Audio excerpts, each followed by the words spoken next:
Shalom Family, welcome to Discerning Minds. We're glad to have you with us today. It's Sunday, April 21st, 2024, and we're going to go into some articles that we found over this past week. As always, use discernment as you're listening and as you're watching, and we pray that the Most High will open your eyes to see and ears to hear and hearts to receive what He wants you to see, hear, and know. Alrighty, with that being said, let's get into the first one here. Says EPA imposes first national limits on forever chemicals in drinking water.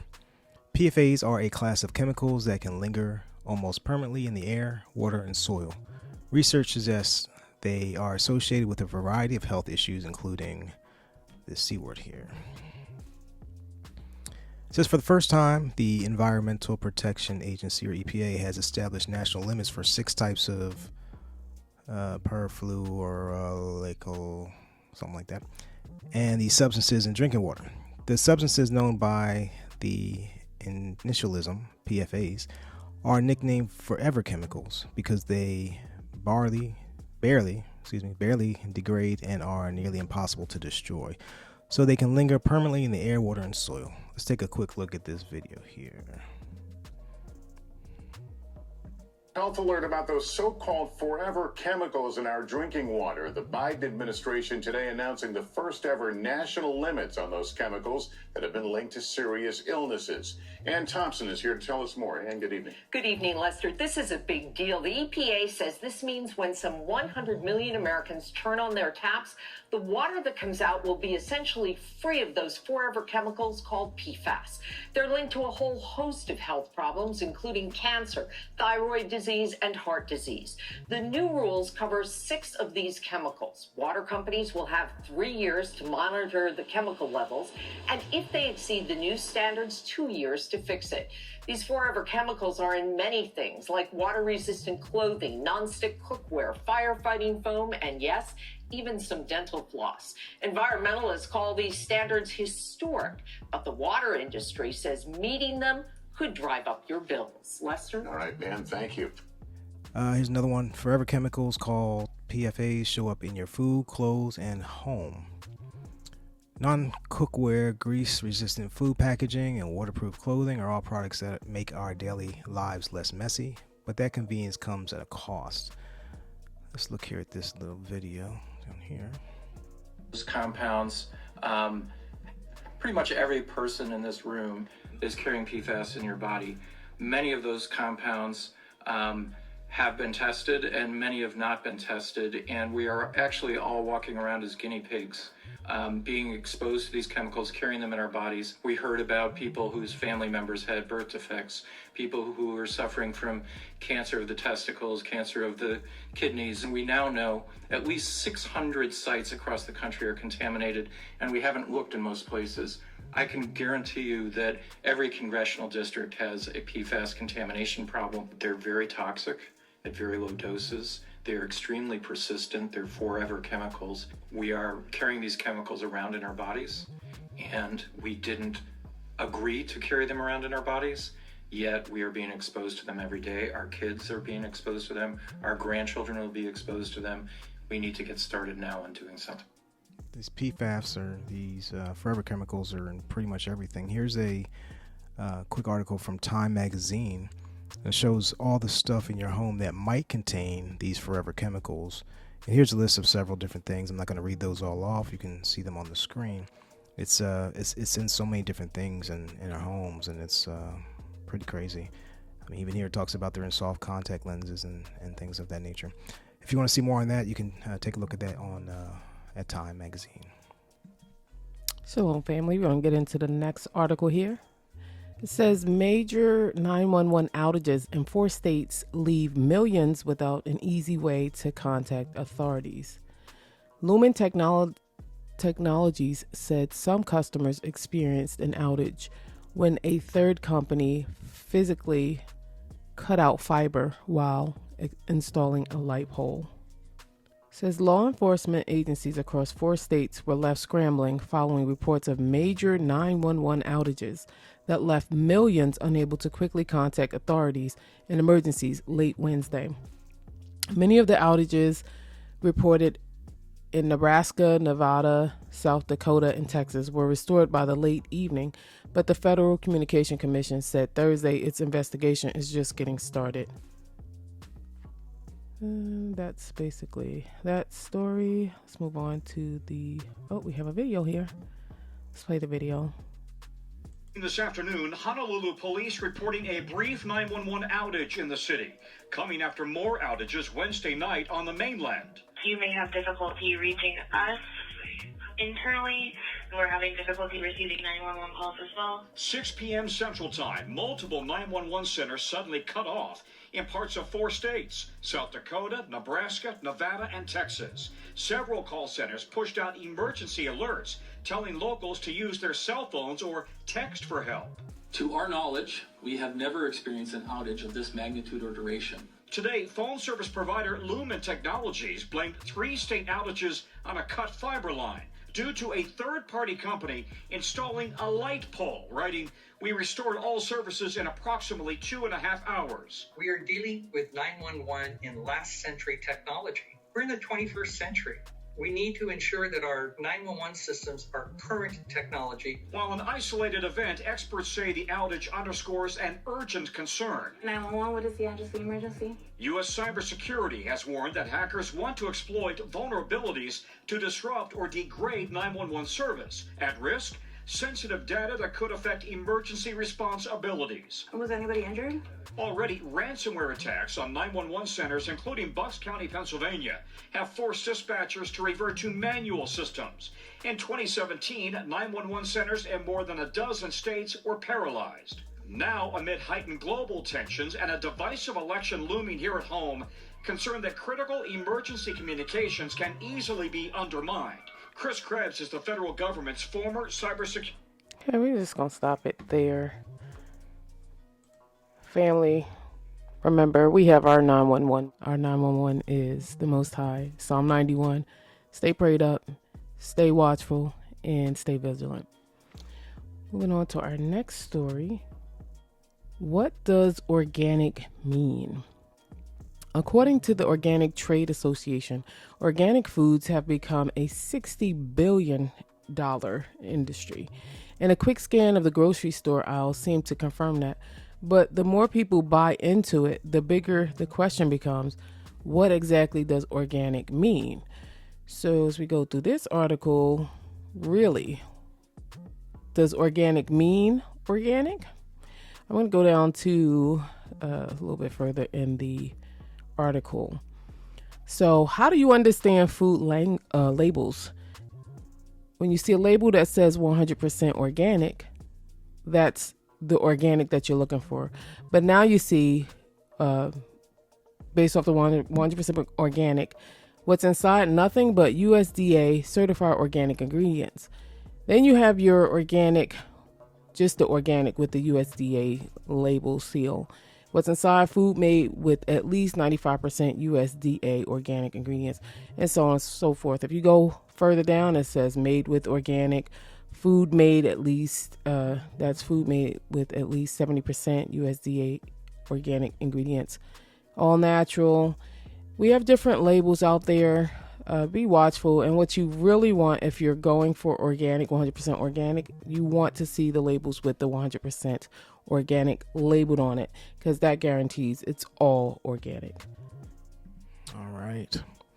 Let's take a look at the next article here. It says Colorado bill aims to protect brainwave privacy. You know, it's crazy with all these things happening today. You know, we have this Elon Musk with this chip or brain implant that he wants to have. There's other companies that are doing the same.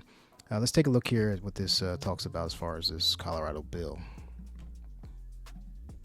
A new law in Colorado aims to protect the privacy of your brain waves. The governor signed the bill yesterday. That would expand the state's privacy law to include biological and neural data generated by the brain, the spinal cord, and the body's network of nerves. It's a move to protect consumers from neurotechnologies gathered by devices, including headbands that monitor a user's brain activity. Such devices are marketed to consumers for a variety of uses, such as treating anxiety or as a meditation coach. The companies behind such technologies have access to the records of users' brain activity And unlike medical devices in clinical settings, data gathered by consumer-level brain technologies aren't protected by federal health laws. Colorado law grants neural data the same protection as fingerprints, facial images, and other biometric data. I know what you're thinking, Mike. Exactly. I don't even have to say it. There you go. Because we're in New York. If you use any of those technologies, be watchful. You know, they're gathering your information, gathering your brain waves for what purposes? That's to be seen, I guess. So we will find out. But you always have to be watchful with any of this new technology that goes out, because there's always some type of hidden purpose behind it and the things that are trying to be achieved through it. So we have to be watchful. I mean, especially in these last days that we're in, technology is with AI and machine learning and all these other different things, brain waves and neurologic stuff.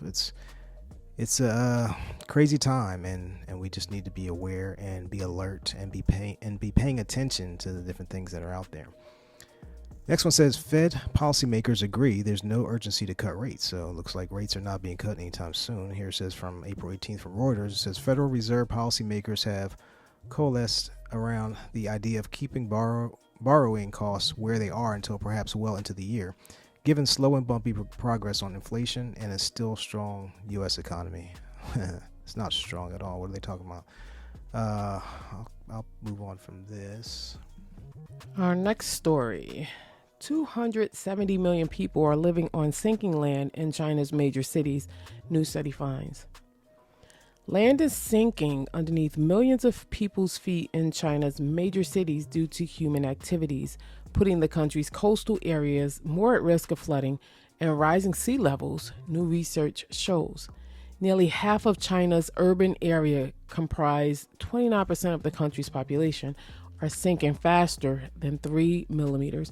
So it doesn't sound like a lot, but to think that you're on land that's sinking, to be on land that's sinking, it doesn't sound like it's a good idea.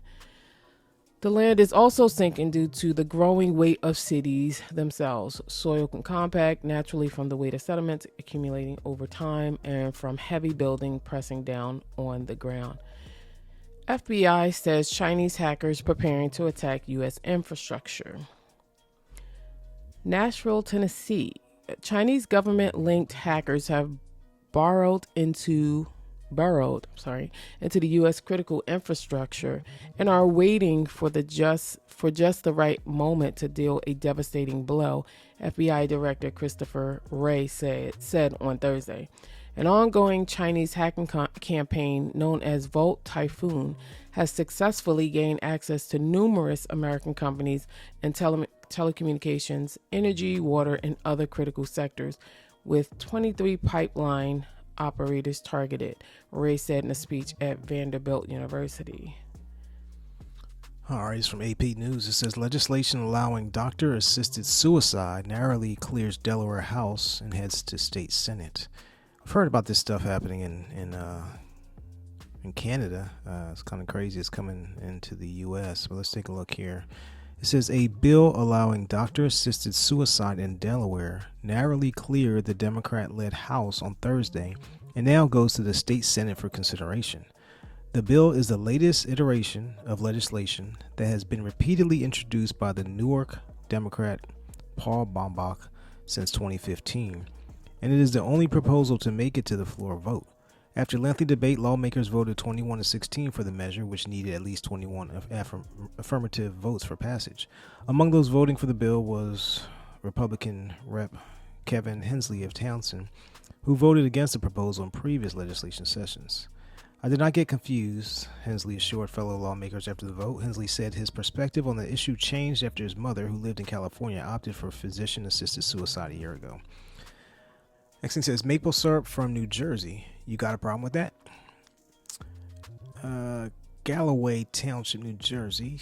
Welcome to New Jersey, known around the world for Tony Soprano, turnpike tolls, chemical plants, and maple syrup.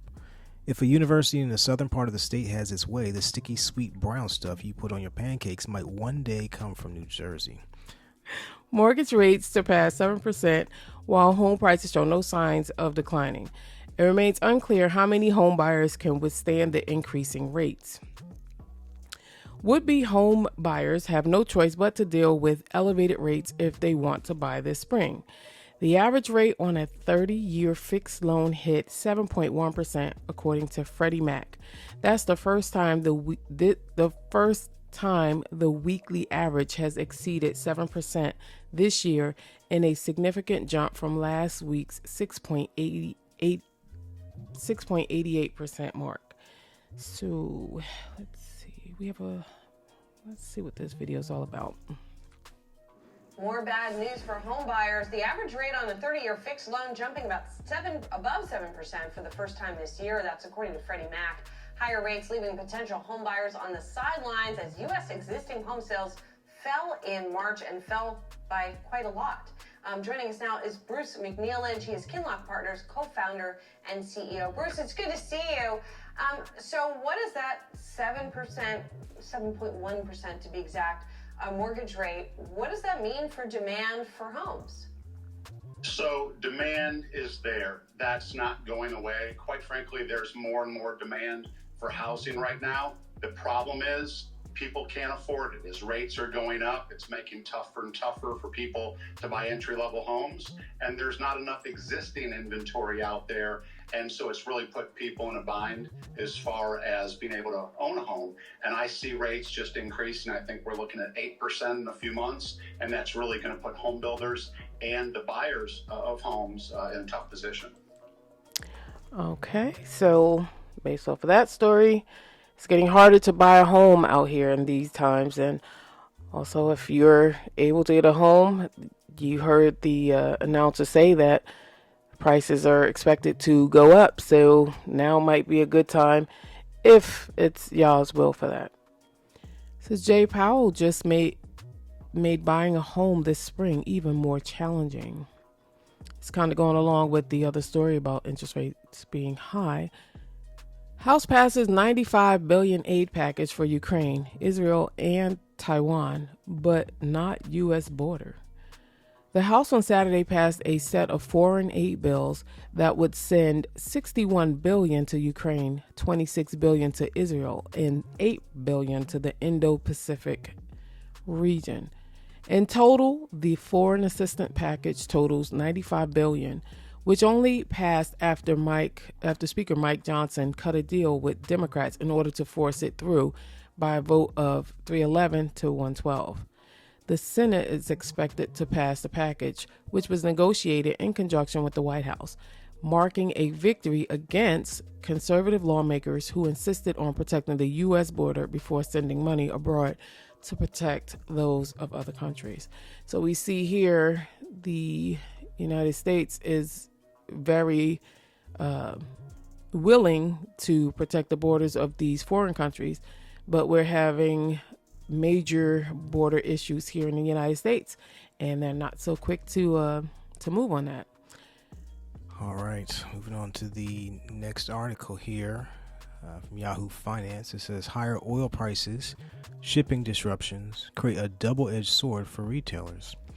It says retailers may soon be hit from multiple sides as costs rise while consumer spending lowers.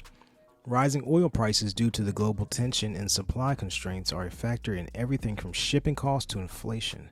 And with gas prices creeping up again after falling from their 2022 highs, shoppers may soon start to feel the pinch. Let's take a look here at this video really quickly. Gasoline prices could take a toll on consumer spending power. At the same time, freight rates are still elevated this year after disruptions in the Red Sea caused a spike back in January. Joining me now, senior reporter Brooke DePalma. And Brooke, let's talk about the first edge of the sword, if you will, which is the effect on consumer spending. So what are we seeing there? Yeah, well, typically when gas prices tend to increase, we see an impact on consumer spending, and that's what we're seeing happening right now. We're seeing gas prices see an uptick compared to a month ago. They're now sitting at $3.67, which is actually in line with where we were a year ago, but like I said before, slightly higher than a month ago. And when gas prices go up, consumer sentiment starts to go down. The way that consumers feel about their spending power and about the overall U.S. economy. And Morningstar's senior analyst David Swartz telling us that this is now seeing a clear impact on consumer spending. Higher gas prices will then crowd out spending on other things like apparel, accessories, home goods, makeup, jewelry, things that necessarily are not necessities. And so who will that impact the most? Well, that will impact younger consumers as well as low-income consumers, those that tend to spend a higher percentage of their income on these higher gas prices. And keep in mind. All right, yeah. So unfortunately, everything's connected. So if gas prices go, oil price goes up, gas price goes up, the cost for delivering and moving those goods from one location to the next causes increase on each and every item that's purchased. So the price continues to get passed on to the consumer, and unfortunately, inflation is getting higher and higher. And we just have to continue to trust the Most High that He will provide for our needs. So don't be troubled, don't be moved by these things. Yes, they're getting finances seem to consumer pricing of items are going up, but we just continue to trust the Most High to provide and take care of all of our needs. It says meteorologist warns of weather wars between countries. An interesting thing about this, this type of stuff's been going on for a long time, but let's take a look at this article and then we'll look at this quick video. It says a meteorologist has warned of potential weather wars between countries if cloud seeding gets out of hand, which cloud seeding's been going on for a long time. They're just now really talking about it more these days, but it's been something that's been going on for a while. That's part of why we see all these major storms happening, these ridiculous storms, but there's other reasons as well. But it says the comments follow torrential rain in Dubai, the UAE, which caused extreme flooding. The downpour, which began on Monday, brought widespread disruption, closing schools, flooding homes, and delaying travel. Let's take a look at this video here.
It's crazy. It's you've heard that phrase, probably, don't play with fire, you get burned. It's like, don't play with the weather, you might get flooded or get destroyed.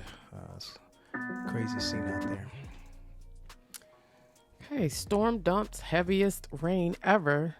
Storm dumps heaviest rain ever recorded in desert nation of UAE, flooding roads and Dubai's airport. Got a video for this one.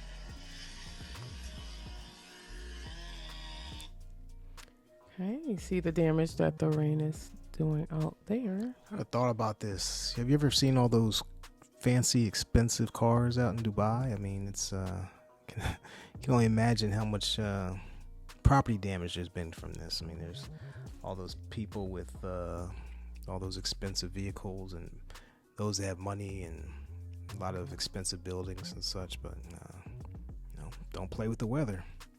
Anthropic CEO says that by next year, AI models could be able to replicate and survive in the wild. It could be wrong, but I think it could be a near-term thing. This is the type of stuff that sounds like outrageous, but as AI seems to grow more powerful every day, one of the main people invested in making it smarter is saying that soon it might even become self-sustaining and self-replicating.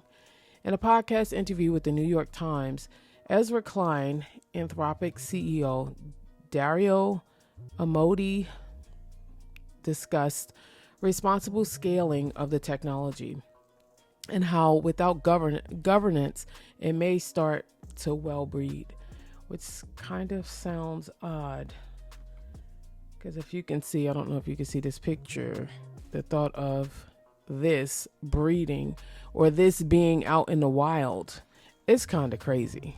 Yeah, or AI just being able to replicate itself and create its own program and decide what it wants to do and stop the actual original writers of the code to have any control.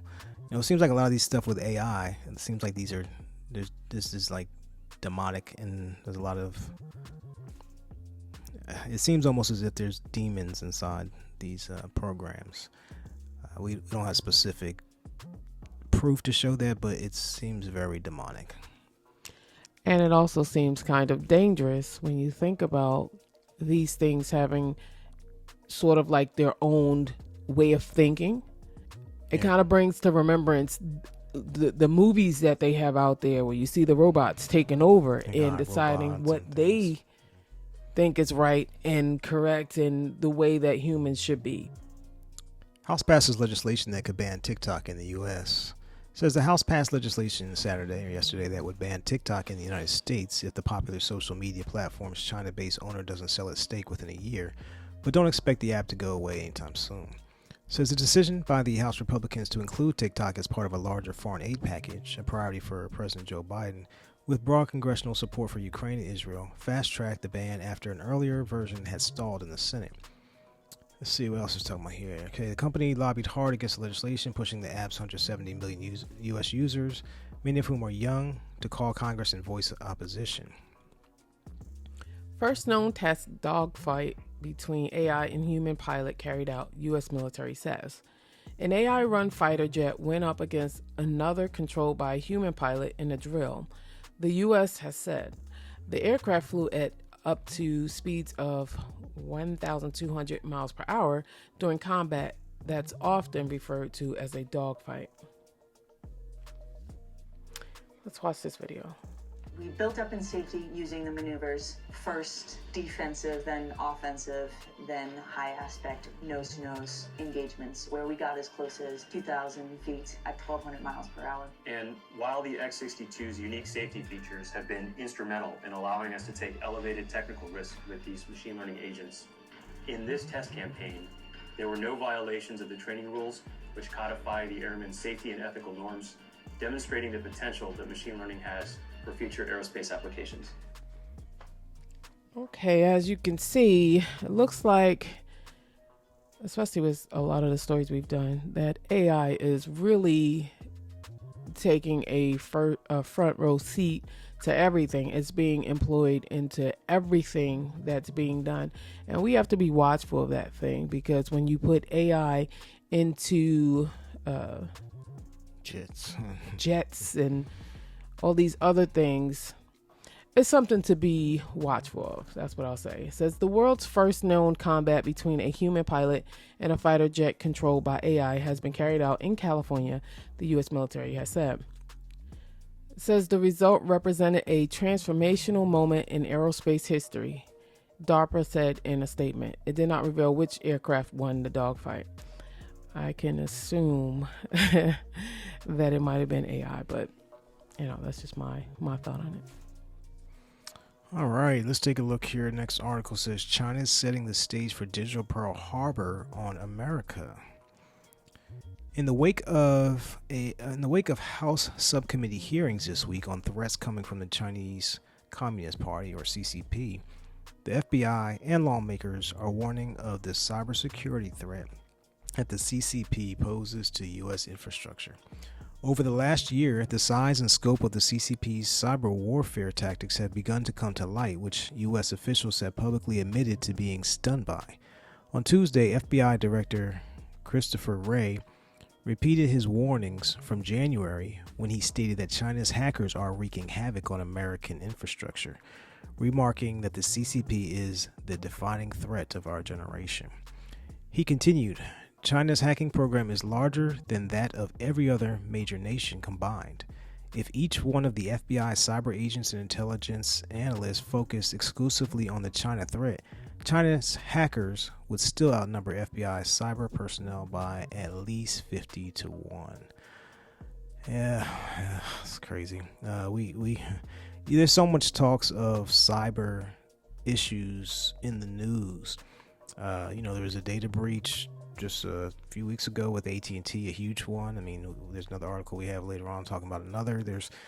If you listening, you're hearing, they're setting up the stage for this type of warfare and this type of thing to come about with cybersecurity and cyber issues. And, even the other article we looked at with the 911 going down in a few states. I think it actually ended up being, I think I saw something else. There's more than 4 states. It talked about 4 in there, but I thought I saw something else recently that said there was a couple other states. I'm not sure. Could be wrong. It might have been something else I was looking at. But there's a lot of cyber talk and cyber attack and cyber this and cyber that we keep hearing about. And, a lot of what's done when, the enemy's trying to get things to be accepted is you hear it over and over, and a lot where it just becomes, you become desensitized to it, where you're like, okay, it's just another cyber this, another this thing, another that, another this, another that, to the point where you don't pay attention to what's actually happening. We just have to be alert. We have to use our discernment when it comes to these things and be aware of what's happening, in this world. I would suggest, because there are so many quote unquote warnings of these attacks coming, I would say to you guys to pray and ask the Most High to help you to be prepared, because when they put these warnings out here so much, it's probably a high chance that this is going to take place. And we want to be as prepared as we can be for when it does happen. And the best way to do that is to know because we can't say exactly what's going to happen, when it's going to happen, but with the help of the Most High and His Ruach, His Spirit, He can lead us and guide us into what we need to do right now, while we still have everything functioning for the most part, so that when these attacks happen, if they happen, we are prepared and we are not caught unaware. So just go into prayer, ask Him, let Him guide you and direct you, and also be obedient to all that He says, because it may not be what we think it might be. He might tell us some things that don't sound like it's even connected to it. Just be open and obedient to whatever He tells you. That way you are prepared. But we put these things out here, and you see these things in the news because there are things out there, and the Most High wants us to be prepared as His children. He wants to make sure, sort of like the Joseph in Egypt situation, He prepared them, and He, through these different articles that are coming out, He may be preparing us and wanting us to be prepared as well. So just be open to that. Exactly. Even when it comes to banking, I mean, there's things we've seen in the past about attacks on banks and finances. So, as you heard, seek the Most High. He may instruct you to do something that you may not normally do, but He's advising you for your good. All right. End time headlines. Watch. It says mysterious object with humanoid characteristics seen descending in skies above Sequoia Park in California. Let's take a look here. See what we see. Hey guys, what does it look like? Actually, I don't know. God, I can't even see it. What the hell's wrong? No, it's straight up and down. No, it has something on the side, Robert. Oh. Yeah? Uh-oh, fireman, sorry.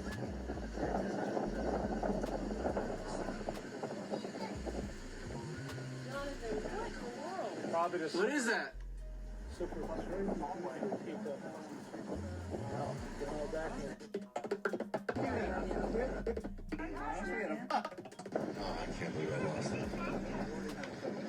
Yeah, we've seen these type of things before. You know, sometimes you always have to wonder, is this stuff real? Is it not real?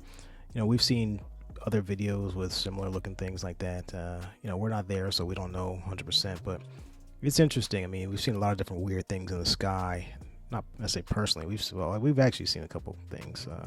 Even during the eclipse, we saw something moving around. But yeah, there's stuff out there. Whether this is real or not, I don't know. But there are some strange occurrences that are happening all across the world.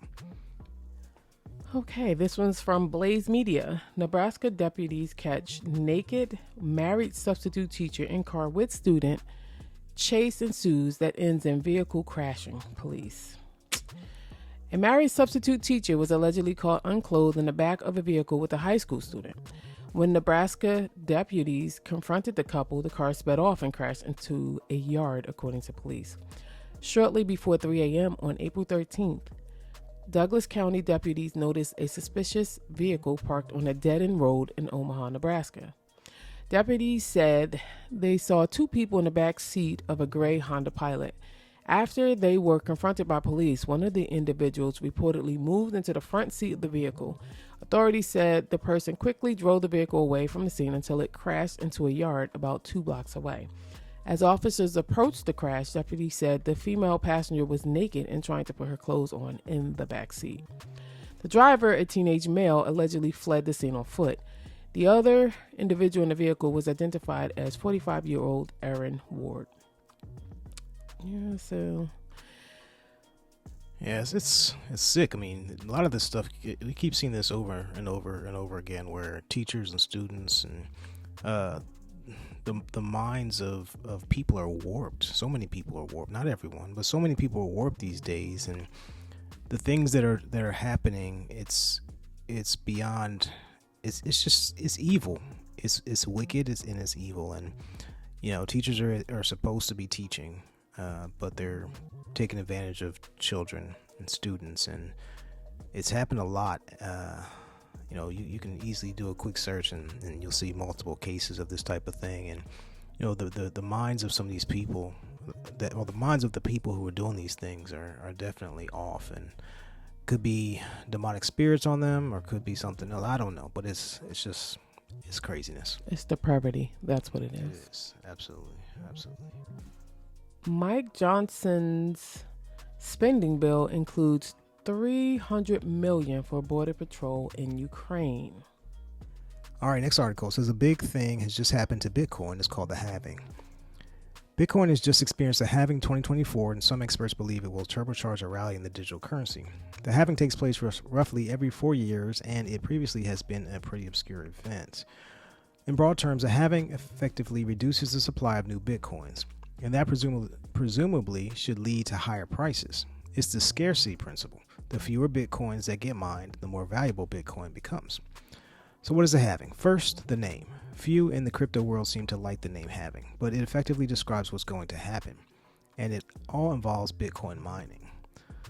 Just like geological miners, from professionals to amateurs who mine in the earth to discover new diamonds or gold, Bitcoin miners must discover something hidden. They solve very complicated math formulas to unveil new Bitcoins, or in crypto lingo, a block is created and then added to a virtual public Bitcoin ledger called the blockchain. All right, so there's that. If you want to look at that, you can see that on NPR. And let's see, bird flu, now found in milk, is of great concern to this place. A recent statement from the World Health Organization is sure to ruffle a few feathers. The International Health Group expressed great concern over the rising number of bird flu cases in humans. The organization also announced Friday that the virus has been found in raw milk. All right, let's look at this here. Well, the CDC is issuing a new health alert after recent bird flu outbreaks among cattle. It comes as officials say the risk to the public remains low. After reports of recent bird flu outbreaks among cattle herds, the CDC is asking states to be prepared to respond to future cases. The agency issuing a new health alert asking public health officials for plans to test and treat farm workers potentially impacted by the virus, though the agency cautions risk to the public remains low. For most people, if you're not exposed to these animals, the risk is very, very low. The virus has been circulating among wild birds and spreading to dairy cows in multiple states. Then last week, Texas authorities reported a farm worker tested positive after being exposed to an infected animal. The CDC says the spread is likely due to cattle moving across state lines, adding bird flu is not capable of spreading easily among humans, but officials remain on alert for any changes. The fact that it is in cattle now is definitely raises our concern level, and we have some work to do to better understand that. After documenting cases of bird flu in its chickens, the nation's largest producer of fresh eggs, Cal-Maine Foods, temporarily stopped production at a Texas plant last week. The Biden administration said it is monitoring for any supply chain issues. When it comes to the public health of the American people, we take that very seriously, and we'll continue to track this. Well, the CDC says that... All right, so there you have it. When it comes to our food supply, it seems like it's under attack continually, and we definitely, as we talked about this last week, about even going places before you purchase things, to go in with the Most High so that He can lead you as to what to get, what to buy, what not to buy, where you should even be going. There's a lot of stuff in our food these days that shouldn't be there, and we definitely need to be aware and be attentive and be led by the Most High wherever we go and whatever we purchase and whatever, especially what we put into our bodies. Okay, fresh and frozen imported strawberries highly contaminated with pesticides, report says. Some fresh, frozen, and canned non-organic fruits and vegetables are contaminated with concerning levels of pesticides, according to an investigation by Consumer Reports, a nonprofit consumer advocacy organization that provides product reviews and rating for its subscribers. Some of the highest levels of pesticides were found in produce imported into the United States, according to the report released Thursday. 65 of 100 samples of the most contaminated produce was imported, with 52 of those samples originating from Mexico. So, with that in mind, again, going back to what we said before, make sure you pray, know what you're getting. And also, I'm pretty sure our audience is aware of this, but we pray over our food and we make sure it's covered. Also, we hear the Ruach. He will lead us and guide us as to what we need to put in our bodies. So this isn't one of those things that's surprising, but it is one of those things to stay and to be alert about. This one's a tough one. Okay. Viral video. High school student slaps teacher in face twice. Teacher stays seated during attack and just takes it. A viral cell phone video shows a North Carolina high school student slapping a teacher in the face at least twice, and the teacher in the clip stays seated during the physical attack, just taking it in front of shocked students. What are the details? The Forsyth County Sheriff's Office indicated the clip being circulated Monday. We're not going to show the clip. We've seen the clip, and it's brutal. Because it involves a juvenile, we have not and will not discuss the particulars of this incident, but we will work collaboratively with those parties involved to determine the best course of action, Sheriff Bobby F. Kimbrough Jr. said. At this point, we are praying for wholeness of the teacher involved in healing for our students who witnessed this deplorable act. Yeah, It's if you want to actually look at it, you can go to Blaze Media. We're not going to show it, but you can certainly go there if you want to see it and just look that up, information up, and it's there for you if you want to look at it. Philadelphia stabbings. Woman charged for attacking baby boy. Woman in Center City. It says in Philadelphia, a 1-year-old boy and 24-year-old woman were stabbed on Center City streets over the weekend, and now police say the woman responsible is facing several charges. This person is charged with attempted murder, aggravated assault, and related offenses after being arrested Saturday. The first stabbing happened around 8:30 when a 24-year-old woman suffered stab wounds to the chest and finger on the 1300 block of Chancellor Street. Let's take a look here at this.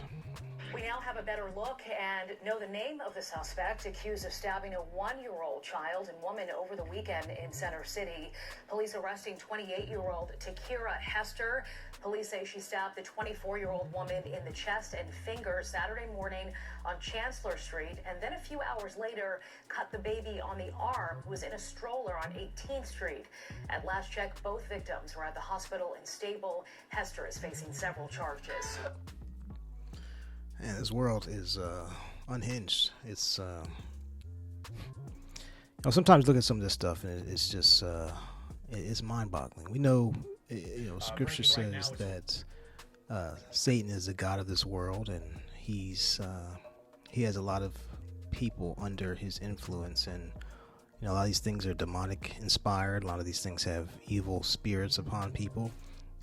It's one of these things where be alert, be aware of your surroundings. We trust the Most High to protect.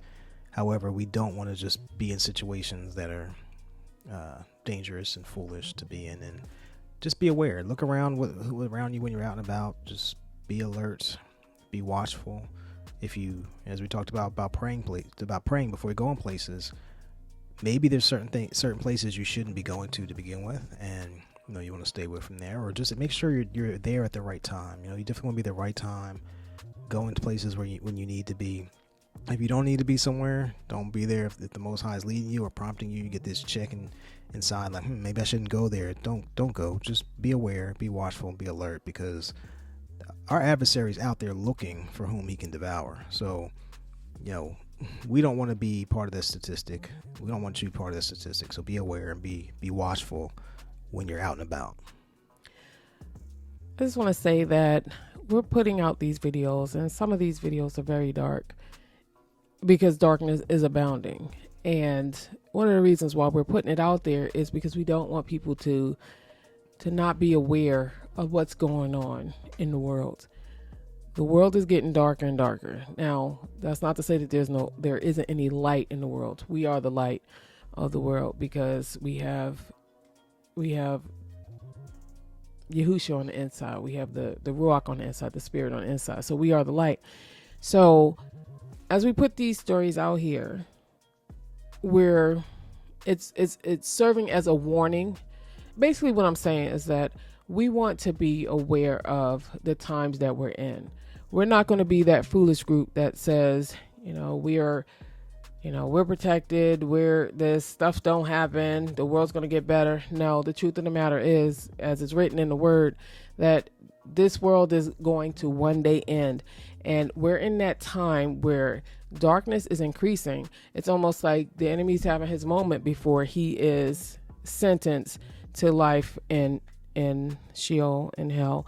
So not that we're trying to be dark or anything like that. We just want everyone to be aware of what's going on and aware of the times that we're living in. And for us to make sure we are doing our part by praying, by trusting the Most High, being led by His Spirit, and walking in the light that He's caused us to walk in. So I just wanted to put that out there. U.S. Bank closes 10 branches in a single week while Bank of America shuts 3. Is your local? In total, 14 branches were closed in the week of April 7th, official data shows. The closure adds to the hundreds of branches which have shut down this year. However, as many branches were open, easing fears of a branch bloodbath. Branches are opening and still closing. U.S. Bank filed to close 10 branches in a single week, while Bank of America will shutter 3, official data shows. The closure add to the hundreds of branches which have shut down this year amid concerns Americans are being left without access to basic financial services. In total, 14 bank branches were closed in the week to April 7th. Okay, I was reading that right. According to figures from the Office of Comptroller of the Currency. All right, Senate passes bill renewing key FISA surveillance power moments after it expires. The bill now goes to President Joe Biden, whose administration says FISA's warrantless spying power is vital to national security. Amendments to expand privacy safeguards fails. Says the Senate voted to reauthorize a powerful surveillance tool the U.S. government describes as critical to combating and defeating efforts by civil liberties advocates on the left and right to rein it in. Okay, Bank of America accused of religious and political discrimination by debanking or refusing to service Trump supporters, Christian churches, and Republican-led states want answers. A dozen Republican-led states plan to send a letter to Bank of America demanding an explanation for why it allegedly debanked Christian and other conservative groups. The letter, obtained first by DailyMail.com, led by Kansas Attorney General Chris Kobach, demands that the financial institution turn over documents related to its account cancellation policies and requests that the bank update its terms of service to not discriminate against clients with certain political or religious beliefs. The notice comes after it was revealed that Bank of America sent the FBI and U.S. Treasury private consumer financial data to help the agencies investigate crimes related to the January 6th Capitol protests.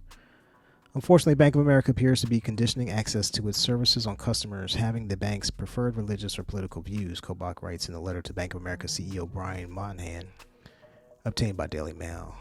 Your discriminatory behavior is a serious threat to free speech and religious freedom, is potentially illegal, and is causing political and regulatory backlash. All right, next article here. 1,300 illegal immigrants swarm New York City's City Hall.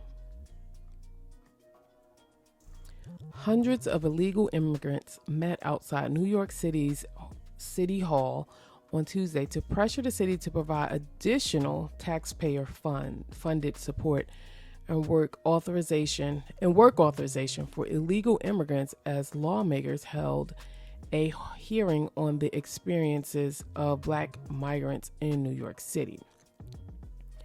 According to the New York Post, roughly 1,300 African migrants gathered outside New York City's City Hall on Tuesday during a joint session of the City Council's Committee of Immigration and Committee on Hospitals that was intended to help lawmakers understand the experience of African illegal immigrants in the city's shelters system.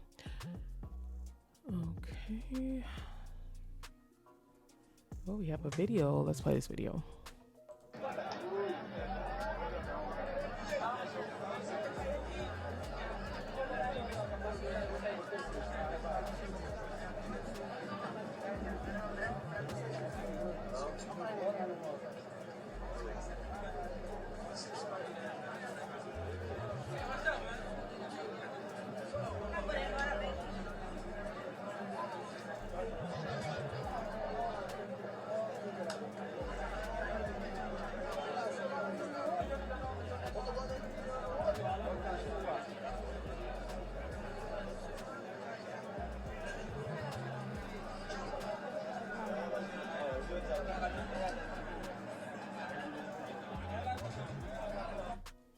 The majority are single men and mainly French speaking. They told me they are here to ask the city for more assistance and the ability to work.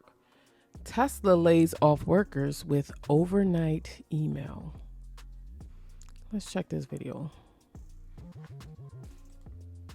Employees at Tesla were told the company will lay off over 10% of its workforce. This comes just a week before Tesla will announce its first quarter earnings, and profits have declined in the past year. Reports say the job cuts will be amounting to about 14,000 people.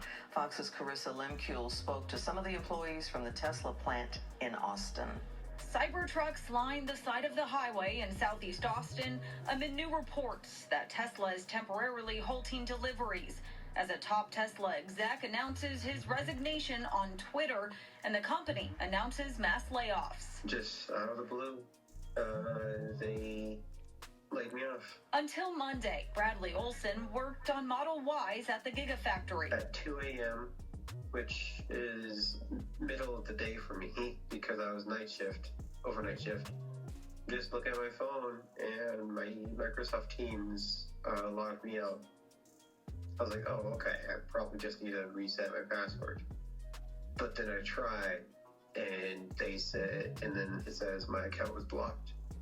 And I had like a straight up panic attack. Some employees even showed up to work Monday morning. I was literally standing outside trying to figure out why my badge isn't working. Why is it that I can't log in? The employees Fox spoke to were sent an email notifying them around 3 Monday morning. It notes the need for cost reductions and increasing productivity, though, quote, this decision was not made lightly. Employees were told in the memo that their last working day was Sunday, the day prior. Also included in the email, a warn notice in case of, quote, any possible obligation under federal or state law. The WARN Act requires companies with a certain number of employees to provide notice 60 days in advance ahead of plant closures or mass layoffs. Official employment termination will occur as early as June 14th. And according to Tesla, employees will receive further information regarding severance packages and benefits continuation within 48 hours of the original email. It's ridiculous. The bomb that they just dropped on me and like who knows how many other people. This is sad. Maybe just a heads up would have been nice. Carissa.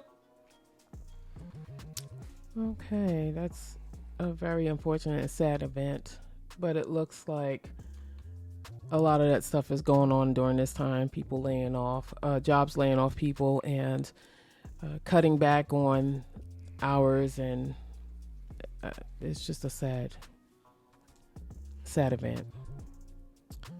Brink of unrest. Migrants flood New York City Hall in protest of losing luxury hotel rooms. Sounds like a little bit more of what we just saw a moment ago.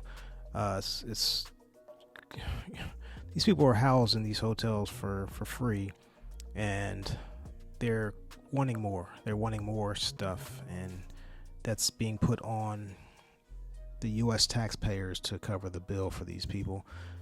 Let's take a look if there's a video. No, there's not a video. It's just a picture. All right, moving on. Okay, here. Why are they trying so hard to convince us that people that are seeing black-eyed demon faces have a disorder? I'm not sure if you've seen this. There was actually some articles a few weeks back about this. There's a guy who I don't know how long it was, but for a couple years he was seeing people, and they had these weird looking faces, and it almost reminds me like the Joker, but it's just these creepy looking picture what they showed these people to look like what this guy was seeing. So now they're putting this out saying, if you see these different people, whether they're black eyes where they have no whites around outside the pupil and things like that, that you may have a disorder. But it seems to be that what is really happening is a veil is being lifted, and those people or entities are being seen for what they really are. There's deities and entities that can take hold of bodies, and there's all kind of things where we hear stuff about like shapeshifters and demons inhabiting bodies and things like that. You don't know what these people are, but we've seen several videos, and afterwards, after we're done recording, if we can find this other video, we just heard something recently where a guy went into a location, and there he normally drops packages off and talks with this guy that he sees pretty much every day, and the guy turned around, and his eyes were similar, just black. But we'll see if we can find that. If not, but it's a lot of stuff like that's happening. But let's take a look here and read this. It says, if you came in contact with someone with a face that looked like a demon and eyes that were completely black as night, what would you do? Encounters of this nature are popping up on social media at the exact same time that the mainstream media is trying really hard to convince all of us that anyone that is seeing black-eyed demon faces has a disorder. In fact, if you type quote-unquote demon face into Google News, you will literally get hundreds of articles about a disorder known as this word here. I'm not going to try and read it. But this is a very, very rare disorder. At this point, less than 100 cases of PMO have ever been documented. So why are they making such a big deal out of this quote-unquote disorder all of a sudden? It says all of the news stories about this disorder focus on one 59-year-old man from Clarksville, Tennessee, named Victor Shara. Says Victor Shara has always, that's the guy I was talking about, I couldn't think of the story, but it says Victor Shara had always had sharp vision, but one life-altering day in November 2020, he noticed out of the blue that people's faces around him looked demonic.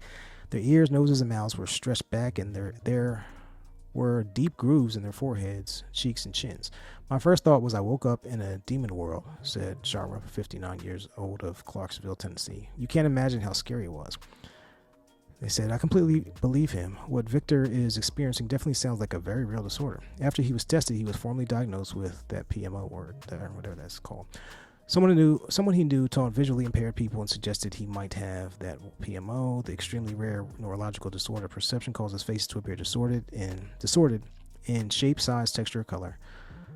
Shara felt the symptoms were a match, and he was formally diagnosed last year. So there's more to that if you want to read that on this site called The Most Important News.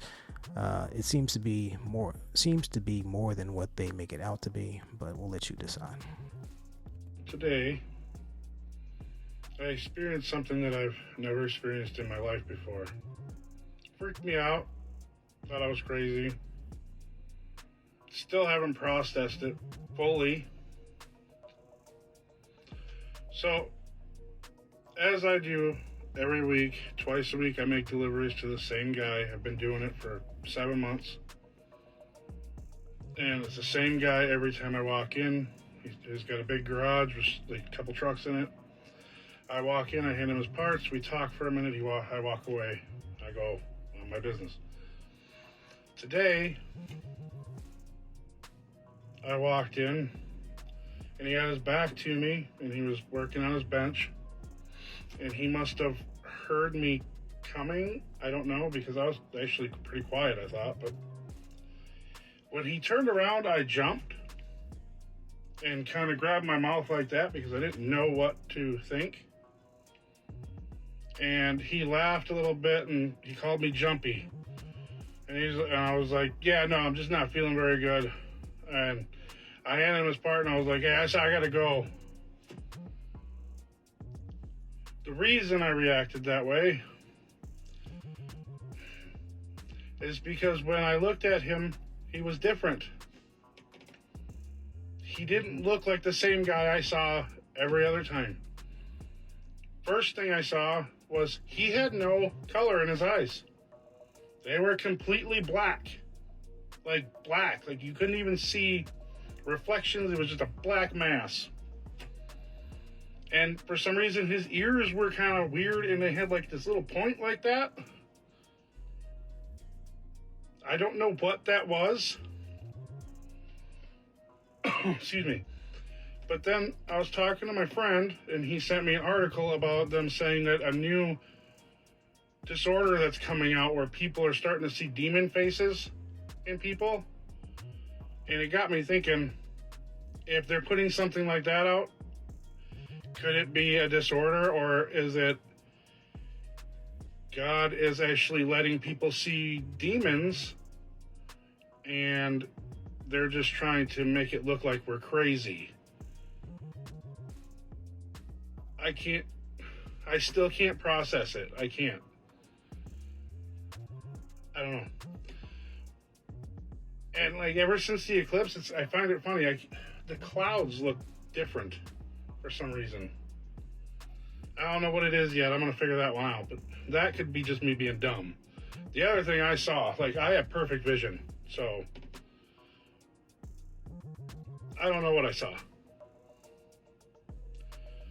If anybody else has ever seen this, please let me know, because I'm kind of weirded out right now. Anyway, God bless, love you. Take care. All right, San Francisco announces plans to punish businesses for fleeing due to rampant crime. Yeah, imagine that you're closing your business in San Francisco because people keep stealing your stuff and stealing stuff from your store, and then you get penalized for it. Let's take a look here. Retail stores are fleeing San Francisco in droves as California city collapses under the weight of rampant crime and theft. And rather than deal with the crime problem, city leaders instead want to punish the stores trying to leave. The so-called Grocery Protection Act, introduced by City Board of Supervisors member Dean Preston, a Democratic socialist, says stores that try to leave San Francisco would have to provide the city with 6 months' notice, allowing city leaders time to look for a replacement retail tenant. This bill was introduced not long after Whole Foods Market closed down its flagship San Francisco store after just a year of being there. Crime was so rampant at Whole Foods that the store was losing more than it was selling, prompting it to vacate the premises. Not only that, but workers at this now closed Whole Foods location were routinely threatened with weapons as vagrants flooded the store. Homeless people would throw food at staff and provoke fights, with some even defecating on the floor. Gross. Creating a health hazard. In one particular nasty incident, a homeless man with a knife sprayed an employee with a fire extinguisher. There were also routine incidents of people overdosing on drugs in the store's washrooms, with one man actually dying there after taking too much fentanyl and methamphetamine. Roku says 576,000 accounts were hacked in latest breach. Another story of cyber attack. Roku on Friday disclosed that 576,000 accounts were accessed by malicious actors. The San Jose, California technology company said that it discovered the problem after monitoring unusual account activity on its platform earlier this year that affected roughly 15,000 user accounts. It's another story of how cyber attacks are being done, and Roku is just another company here that's been hacked. It's been many. You might not have heard all the stories, but it's been many. But Big Pharma planning to America's chicken supply for bird flu, unleashing a plot to end animal agriculture. Says at this point in time, the avian flu crisis is just an animal issue. It is still negatively impacting humans in the form of mass bird slaughter, which is damaging the supply chain for eggs and chicken meat. But as of yet, there is not a human bird flu pandemic, though that could soon change. So, yeah. More attacks on our food supply. It's pretty crazy. Says John Lindell calls Mark Driscoll to repent for trying to destroy James River Church and sow disunity in the Lindell family. There's several articles that came out through the past week. So there's some men's conference, I guess, a week or so ago that this guy put on, and Mark Driscoll was one of the presenters. And I guess on the opening night there was this guy who used to be a gay porn star or something. It's this guy here. He reportedly performed on a pole dance at women's and gay nightclubs in the past. So he was there to open up this conference. He was on the stage. He ripped off his shirt. He climbed on some pole and put a knife down at his throat or sword or something as some type of event. So the following morning, this guy Mark Driscoll, was there to speak, and he said he was up praying, from late at night, and then he kind of came and mentioned some things where he said that a Jezebel spirit was there and had been there the previous night, and he talked about what took place last night was kind of crazy with the pole dance, and he said this is people mixing the secular with the Kodesh, or the what people say holy or sacred with secular. I guess I could say it that way. And then so the guy up here kicks him off the stage, and then I guess they kind of apologize and kind of patch things up for a moment, and then apparently the guy Mark was sending messages to this guy John's son, and a whole bunch of weird stuff going on. But ultimately this guy calls him out during their church service last Wednesday, I believe, and calls him out and lists all this stuff, these text messages, and tells him he needs to repent. So here's where the part says, during an evening service on Wednesday, April 17th, Pastor John Lindell of James River Church in Ozarks, Missouri, accused controversial Pastor Mark Driscoll of attempting to sow division in the Lindell family. According to Lindell, Driscoll even encouraged Lindell's son to seize control of the church. John says, I get absolutely no joy or delight out of doing this to someone I called a friend. Lindell said during an emotional address, Mark, if you're listening to this message, we love you, and it's with a heavy heart that we are calling you to repent. I don't know if this is the whole message. Yeah, it's kind of long. I don't want to play that, but if you want to look at what he said on there, you can do that. It's a messy situation all the way around. I don't know why this guy was there to begin with. I mean, guy ripping off his shirt in front of a bunch of men. I mean, it's kind of, if I was there, I would have left. I wouldn't have been there to begin with, but it's, if you're interested, take a look and you'll see plenty of information out there about this whole situation. But I think everybody's in the wrong in some way, shape, or form in this situation, and it was handled in a terrible way across the board. This story here is a good example of what's going on in a lot of the churches out there. Mm-hmm. There is messiness, there is division, there is even from this story, from some of the stories we've heard about it, misunderstanding of the word and hypocrisy. It's just so much going on, and just looking at this type of thing.